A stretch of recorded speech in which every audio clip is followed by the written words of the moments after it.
Hi, Stephen Kent Mirassou, winemaker, proprietor of the Stephen Kent Winery in the Livermore Valley, and my cellar master, my assistant winemaker, my love, Beth Murray, here to talk about Cab Franc. We just got done bottling, this is an actual measure, a shit ton of wines a couple days ago, Friday, in the pouring rain in Livermore with a mobile bottling line. First time we've done that. First time we've done that. Important transition for us from a quality standpoint, important transition for us from just a logistical standpoint. We work at a larger winery, have a space that we rent within the large winery, and the bottling line that we used to use isn't available anymore. So this is a first opportunity for us to kind of get different specs involved, different labeling, all this kind of stuff that is really a little too boring to talk about, I think. Except that it was, it ended up being an extraordinary day.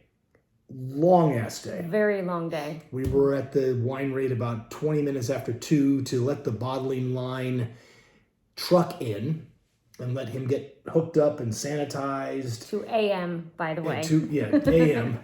And we worked until about 5 o'clock that night.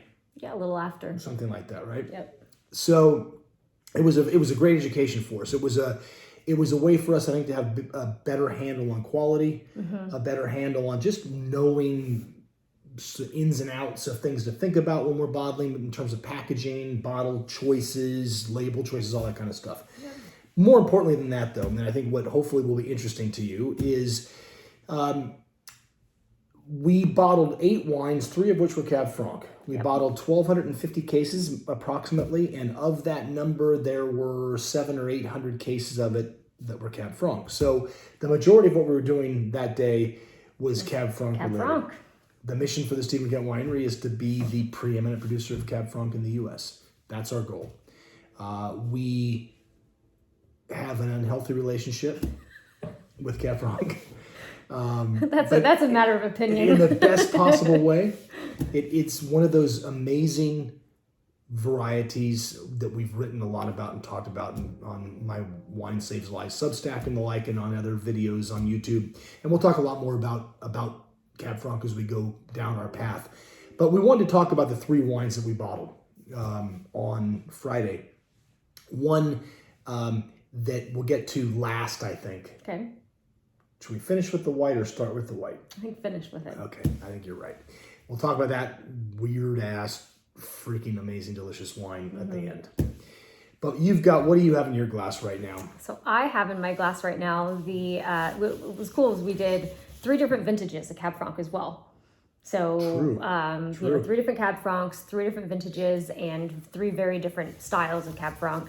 What I have right now is our L'Autre-Côte Cab Franc, the one that you'll see out in the stores. Livermore Valley, yep. The one you'll see out in the stores and out in restaurants.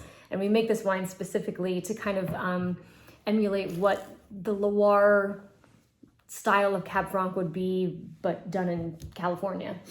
And it's interesting you start out that way. We didn't rehearse. So... Uh-oh. No. I think that there's something to be said about that description, because I attribute Bates Ranch, or I compare Bates Ranch and Loire Valley for a specific reason that we'll talk about in a minute. Continue. We'll argue about this later. Or maybe now. But what's really cool about this wine is, 100% Cabernet Franc.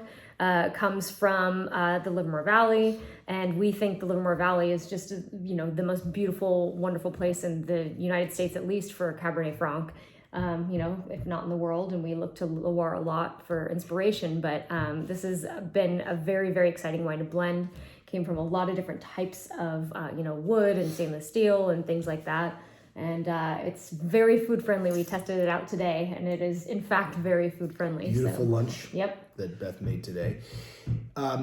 I think that there's something to be said about the Loire Valley comparison with this wine in terms of weight, in terms of structure, leanness, linearity through the mouth. The fact there's no new oak on this wine to speak of, I think also puts it in the Loire Valley camp. California has always been if a little bit of wood is good, then a lot of bit of wood is great, and that's certainly not something that we attribute to our winemaking style, especially at all, with Cabernet Franc. Especially with Cab Franc. And I love this wine. This is a blend of Cab Franc from a couple different vineyards. Gilmedi Vineyard being our predominant site on the eastern foothills of Livermore Valley, produces beautiful Cab Franc. Just tends to be not exactly red fruited, but in my lexicon, sort of dark fruited, darker cherry kinds of notes, rose, and that herbal quality that you can't have Cabernet Franc without. But I think the way that it presents itself with our wines is more of the what could be green pepper when it's not ripe becomes more of a like smoked paprika kind of pepper. It's still chili, but a chili that's more savory. Yep. And less green. And just a very unique, I mean, you don't really get that in Cabernet Sauvignon, or at least probably shouldn't, unless there's a very specific site specificity there. Unless you like Mirassou planting Cabernet in Monterey County. But yeah, it's a very, we see that line through, vintage to vintage, and that characteristic kind of goes through time as well. Even the much older Gilmedi Cabernet Francs that we try always kind of have that specific character to them. The kind of through line of chili powder, chili pepper that I really like a lot. Almost gets paprika-esque sometimes, but to me at least. I like that note. I do attribute, I've used that word 15 times and only one time have I used it properly. I like that quality in Cab Franc. And you can argue about whether it's ancho chili or whether it's whatever, but there's a savory chili note to properly made Cab Franc, in my opinion. And properly made Cab Franc is all about acid balance. It's all about length of the wine in your mouth. It's all about the way it excites you. It's alluring, it's sexy, it's enthralling. It's such a great for every non-food moment that you have, but I think especially for every food moment you have as well. The other site, for the first time we used, was a vineyard along the golf course here in the Livermore Valley, and this will come into play when we talk about our last wine, and I think is going to end up being a very important site for us. There's some work to be done in the vineyard. There's some work It's the first time we've used that vineyard, so we learned a lot about it and are learning more about it, but I think it will be really important for us in the future. There's 40 tons of Cab Franc there, so as our project grows, there's a lot of fruit that we can use. It just needs to be tended to more carefully, and it needs to be not an afterthought, not a blender for some large Cabernet lot, let's say, Cabernet Sauvignon lot, but needs to be farmed for Cabernet Franc, and I think that's going to happen. But we'll talk about that kind of stuff down the road too.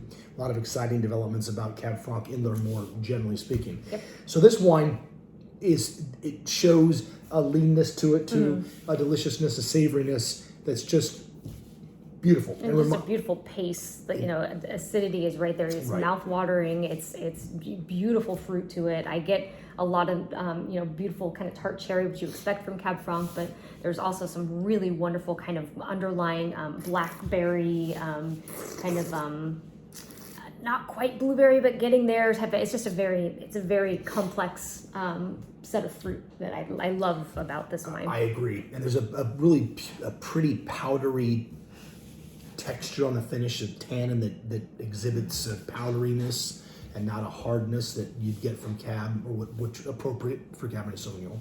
But I think this structure is appropriate for Cabernet Franc, especially for one that is trying to be as pure as this one is trying to be. It's not trying to be a blending grape. It's not trying to be over extracted and overstuffed and made into a lousy Napa Valley Cab, like I think I see often in Napa Valley. Over oaked and high alcohol. This was picked early specifically to make sure that, I think this is, what did it end up being, 12 and a half? Well, it's 13 and a half alcohol, which I think is, it was a little closer to 13.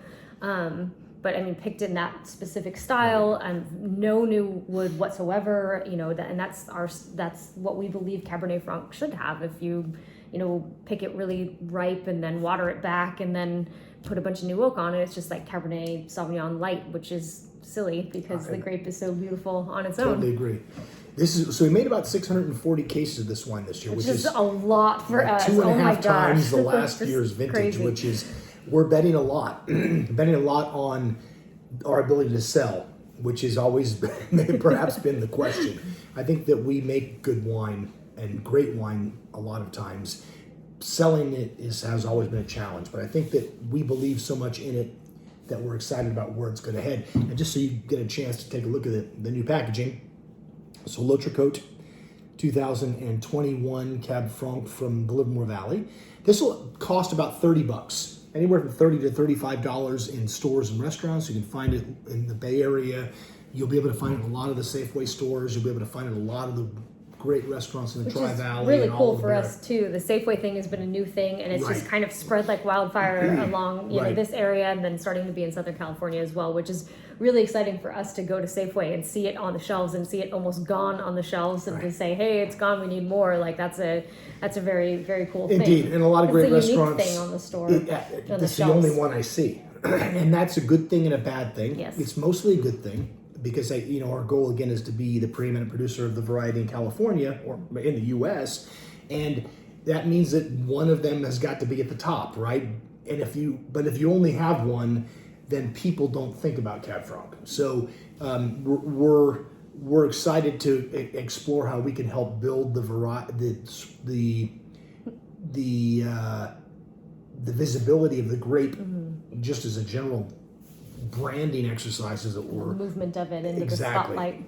And we'll talk more about Cab Franc-A-Palooza, a very exciting event in June.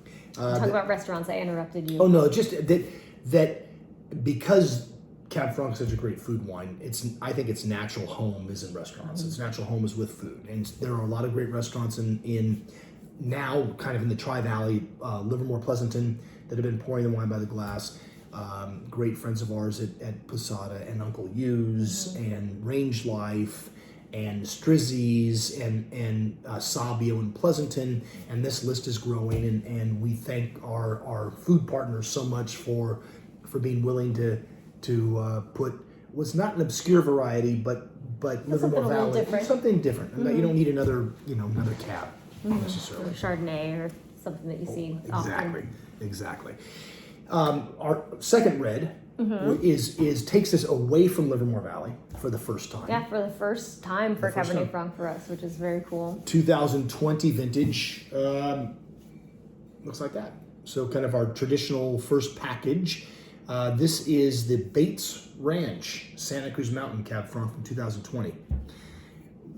There will be a 2-hour video on just Bates Ranch. We always talk about Bates Ranch. We just love Bates Ranch. It's Bates Ranch is magic. That's the simple way of saying it. It's a magical place. It is a 16-acre vineyard on a 1,000-acre piece of land that goes up from 200 feet to 1,200 feet in the Santa Cruz Mountains. No cell service. You feel like you've gone back 100 years, and Absolutely. and just it used to be an old stagecoach trail, Right. so it's very, very cool. It's an amazing place. It's farmed extremely well. It's managed extraordinarily well.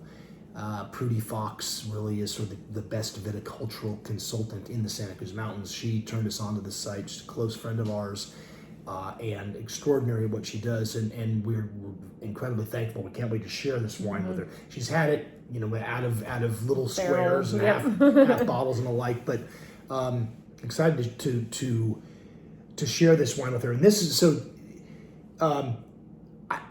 I don't know exactly when this particular block was planted. Cabernet was first planted there in 1970 in the stagecoach block on the ground. The Cab Franc is right next to the cab on the ground. And then there's a couple of different plantings at different times, at 800 feet and at 1,200 feet up the hill. Same clonal material. Of Cabernet Sauvignon. The Cab Franc is relatively small. It's only a few acres. Yeah. And I don't know how many of us get it. We're one of I don't maybe. know. I know one other guy who gets it at this point in time. I'm not sure whether there are others. Such a small area, and We get, if we're lucky, 3 tons, but we didn't get it this past year. I don't even think we got a ton and a half. I don't think we got a ton and a half either. With the Ziante, I think Yeah. we got a ton and a half approximately. But Just depends on the year. You know, we take what we can get. Exactly.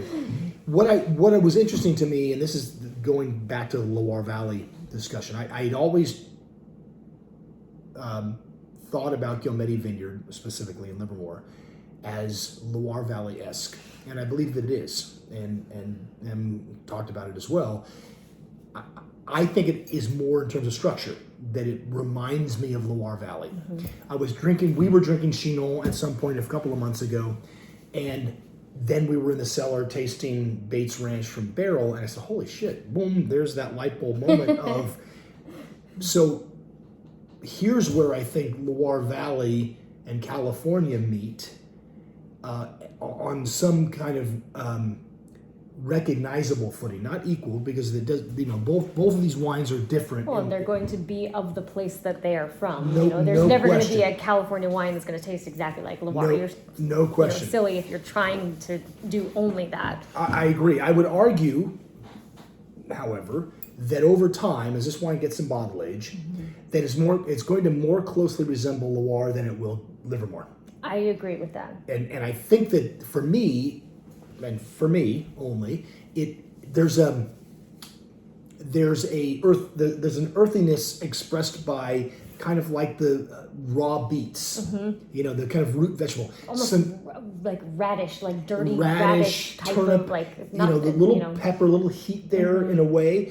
It reminds me a little bit of Sonoma Coast Pinots that we used to make for La Rochelle. There was a really distinct root veg note that I really, really liked a lot. It was very complexing. It got away from sort of primary fruit like we get in the wholesale version of L'Autre-Côte, the Livermore Valley version, and skewed more toward earth first, fruit second, fruit darker. For me, again, I agree. my language, black, kind of black fruited. You know, very, very dark cherry, very, very. You know, there's maybe a very like a whiff of floral kind of note there, but it's a flavor and aroma complex matrix that I really like a lot, and I think that this wine, with you know the next couple of years of bottle age and development, is going to end up being just a really gorgeous example of Cab Franc from California that veers toward kind of our spiritual home, which is the Loire Valley, Chinon Bourgogne. One thing that's cool about this one too is, and we've talked about this before in other videos and things like that, but this wine took a while to come around, which is why we're just now bottling it at 2020 vintage, you know, bottling at the beginning of 2023. It needed a little, and it was in mostly neutral wood. We kind of went in and out of a 3 barrel. barrels total, right? Yeah, 3 barrels, so very small amount. And we were just not in love with it at first, and then it just kind of really came around to be a stunner of a wine. And at last year's Cab Francapalooza, this was an extremely popular wine. Had it as a barrel sample, and it's just it really kind of connects this kind of interesting California and Loire and Old World and New World because of that real earthiness that you get from it. And the fruit is kind of unlike anything else that I've gotten from California, especially in Cab Franc. And it's, as someone who grew up in Oregon, there's kind of this Marionberry type thing where it's kind of black cherry and Marionberry. No idea what a Marionberry is. I keep saying I'm going to get a Marionberry pie and bring it back. That's all I know. It's fantastic. It's like a mixture between a raspberry and a blackberry almost. But it's, can't wait. It's wonderful, but it's one of those just very, very unique tastes and aromas in this wine that just is unlike any other Cab Franc I've had from California. There's a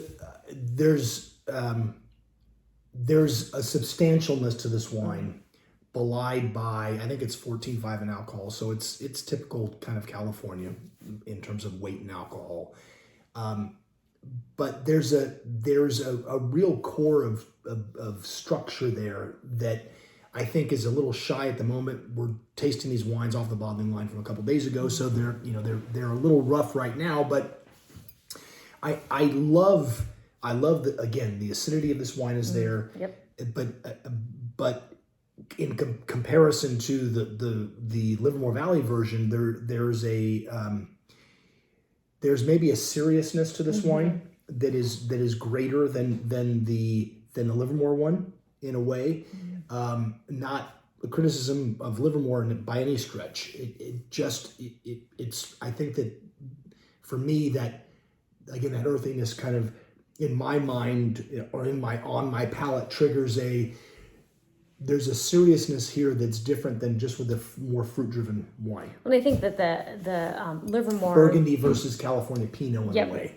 Well, the Livermore is just so approachable right now. It's so delicious. It's so, I mean, you could just sit and drink a glass of it and just enjoy it. You kind of want to have it with your friends and you want to, just really enjoy it. Whereas the Bates to me is a little bit more thought-provoking. It's one that I would want to spend some time with, away from people and really kind of think about because there's so much complexity there. You're always smelling wine for an hour before I you taste, know, I am. Unusual. Just I just want to spend some time with it. Your point is well supported nonetheless. So shout out to Sharon who does the same thing. But there's a seriousness to it. There's a richness to it, and by richness I don't mean necessarily a heft, but a very interesting kind of velvety structure to it that is it's a very serious wine. Well, I think we can talk about that with our third wine too. Yes. Because there's a richness to that wine that belies what you might think just by looking at it. We'll get to that in a second.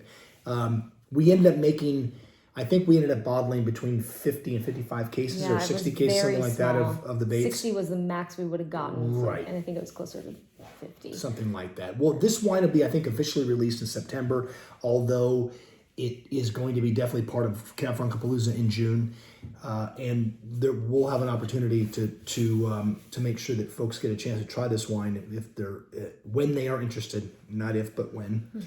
I really like where this wine is going. I like where it's going in 21. I like 22 a lot as well. And 22 is an interesting, just a very quick aside.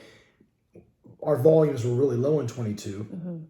There was a second vineyard we got Cab Franc from that we've gotten Merlot from. We got not even didn't even get half a ton. Yeah, it was like 0.41 tons. It was from not even a half. vineyard called Zayante that we'll talk about down the road, but really another spectacular site.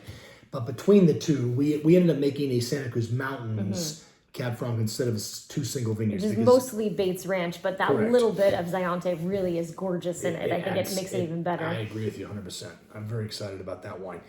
So with the last time we were at, before we move on to the next one, the last Cab Franc Palooza that we had, that was the barrel sample that I was pouring that everyone kept wanting to buy futures of and said, well, how can I get this wine?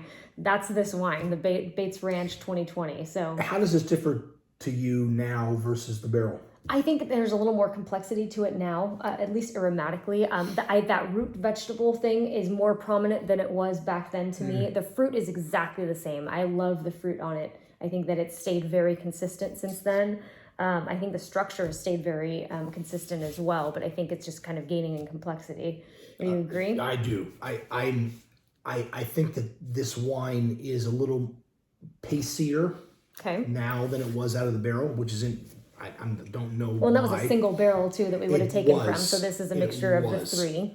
It was. So there's a lot of things that happened between finally coming out of barrel and getting wines bottled. But I'm really excited about this wine.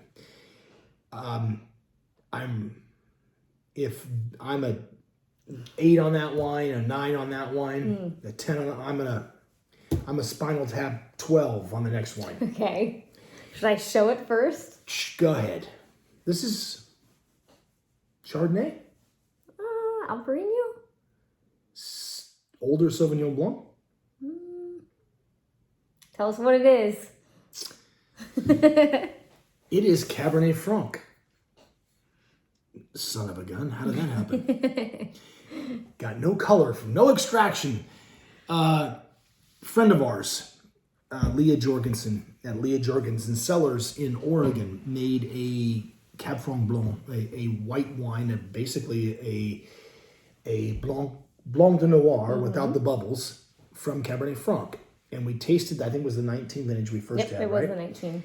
And we just, wow, so this is It was a stunner. We were just in love with it from we the were in beginning. a little tasting room at our house in McMinnville or whatever, Newburgh. in Newburgh, and so this is cool shit. This is something special. Yeah, this is the shit. This is the kind of stuff that you want to do as a winemaker.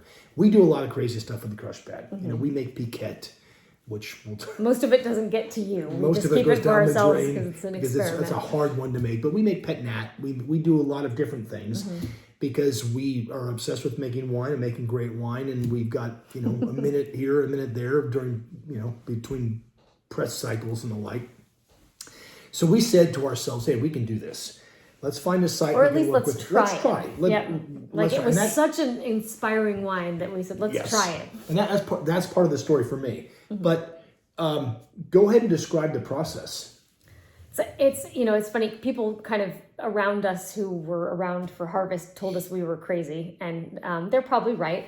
But the thing that's really different about this and why a lot of people don't do it is in order to make a white wine out of red grapes, it's quite labor intensive. You have to be really particular about what you're doing. You have to be very, very careful. Timing is everything. You have to have everything, planned beforehand. So we had 5 rows from a vineyard that we had picked. We were walking them constantly, and especially that during same site that the wine. Oh yeah. Oh, that's we were talking about that earlier. So the same site, the new site for us for the wholesale, or sorry, the Livermore Valley. And so we were during that really crazy hot spell. We were out there at like 10 p.m. walking the rows because we knew we were getting close, and so it was picked early, just a little over 20 bricks, because we wanted to kind of keep that acidity.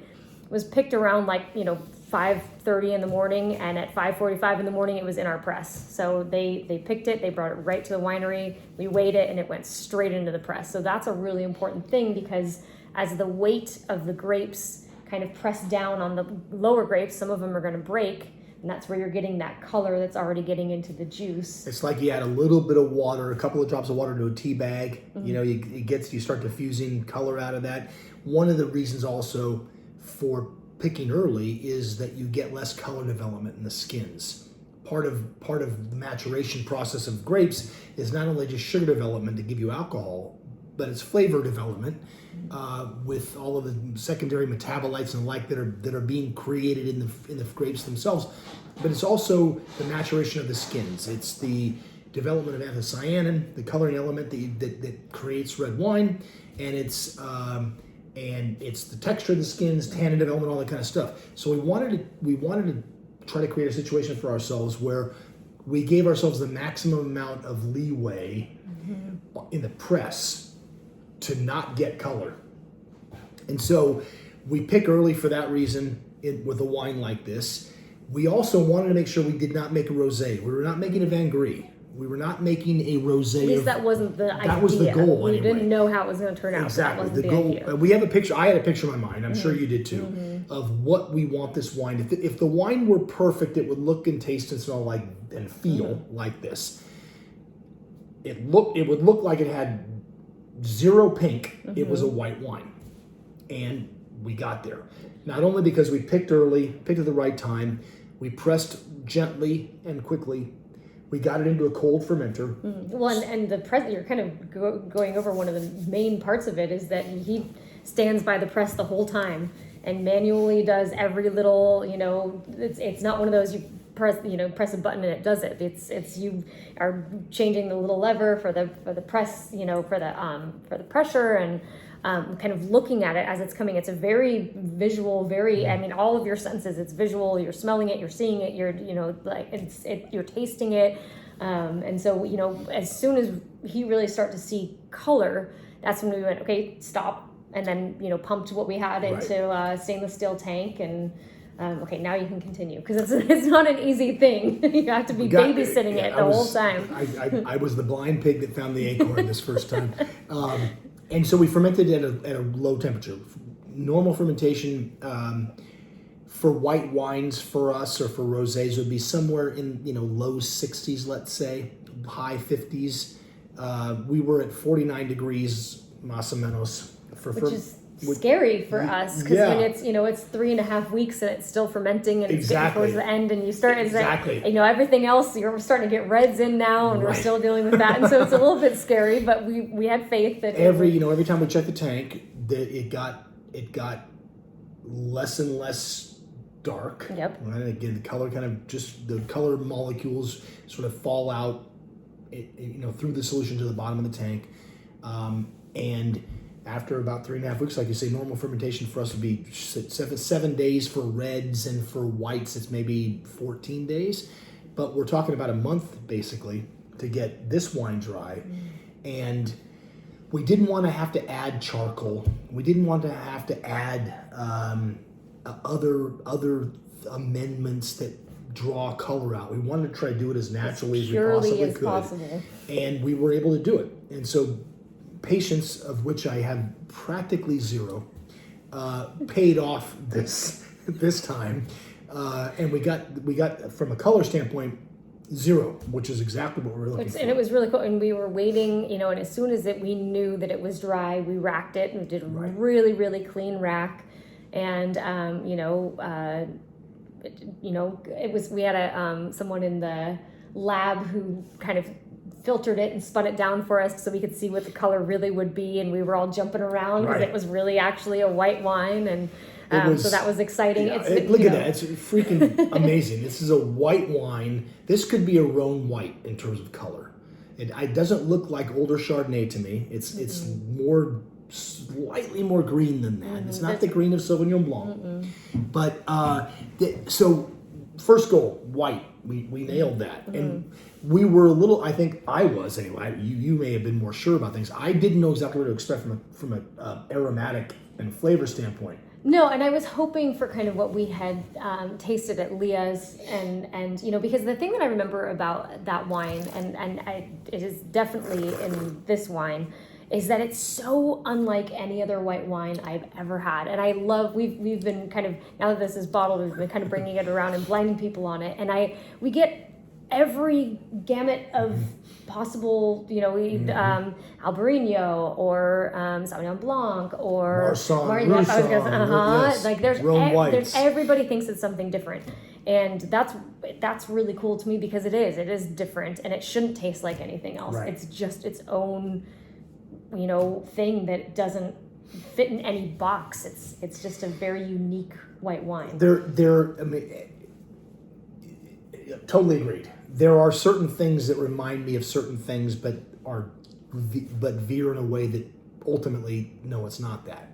Well, there's a little bit of an kind of like a fresh herb quality to it, but then there's a richness in the mouth. So you kind of start to go down one path where you're like, oh, this could be Sauvignon Blanc. And then you go, well, it couldn't possibly be Sauvignon Blanc because there's this kind of interesting roundness. You talked about roundness earlier with the Bates Ranch, and there's a roundness in the wine that belies the fact that it's 12.5 in alcohol. So there's very low in alcohol.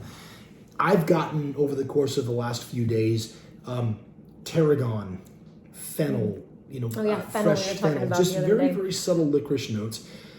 Earlier on, when the wine was in the fermenter, I was getting sort of white nectarine, white peach stuff, which I associate with Albarino, which we also make, but it doesn't taste like Albarino. There's something maybe floral about Albarino that takes it away from this wine.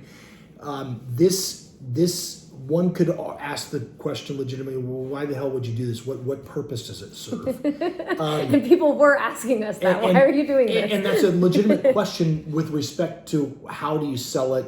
What place does it have in the wine world? Those kinds of things.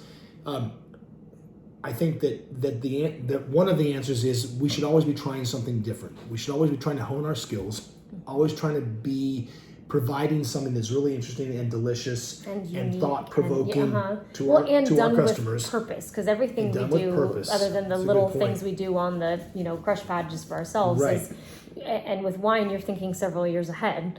And this, so we did do this with a very specific purpose to, kind of continue. If we want to be the preeminent producer of Cabernet Franc, we need to be experimenting, because maybe white Cab Franc Blanc is something that's going to be amazing, and if we'd never know if we didn't try it. Indeed. I mean, there are a lot of wines that we know. Champagne is one of the most obvious examples of wines that are white in appearance, that are made from red grapes. I think that this is an obvious way to continue to experiment with Cabernet Franc and to learn to recognize, to see as many of its different amazing facets as possible. It's this gorgeous diamond. Let's see all the different facets. I want to make us, a Cabernet Franc Rosé sparkling wine.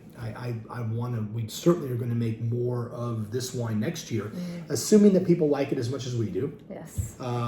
We only made 90 cases this year, so small. I don't think it's going to last more than a couple of weeks, frankly, and that will be awesome because I think that I think it's a beautiful food wine. There's a lot of acidity in this wine, but there's also a lot of beautiful mid-palate weight, as it were.